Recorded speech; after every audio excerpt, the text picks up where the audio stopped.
দর্শক, গতকালকের ম্যাচটা ছিল ILT20 এর MI Emirates versus Desert Vipers. কিন্তু ম্যাচটা দেখে মনে হলো MI এমিরেটস দলের সিদ্ধান্তগুলো যেন একেবারে অদ্ভুতভাবে নেওয়া হচ্ছে।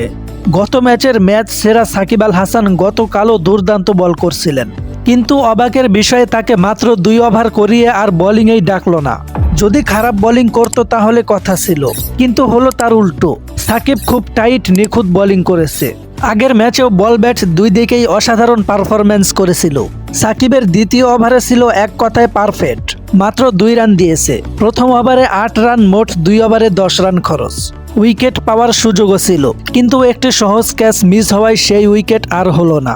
এত ভালো বোলিং করার পরেও তাকে আর বোলিংয়ে না আনা, এটাই সবচেয়ে বড় প্রশ্ন। সাকিবের মুখ দেখেই বোঝা যাচ্ছিল সে মোটেও ব্যাপারটা পছন্দ করেনি। কিন্তু ফ্র্যাঞ্চাইজি লিগে খেলোয়াড়দের তেমন কিছু বলার সুযোগ থাকে না। অধিনায়ক আর টিম ম্যানেজমেন্ট যা সিদ্ধান্ত নেয় সেটাই মানতে হয়। মোট কথা, সাকিব আজও দারুণ খেলেছে, কিন্তু তাকে ব্যবহার করা হয়েছে খুব ভুলভাবে। তাই স্বাভাবিকভাবেই দর্শকরা ক্ষুব্ধ।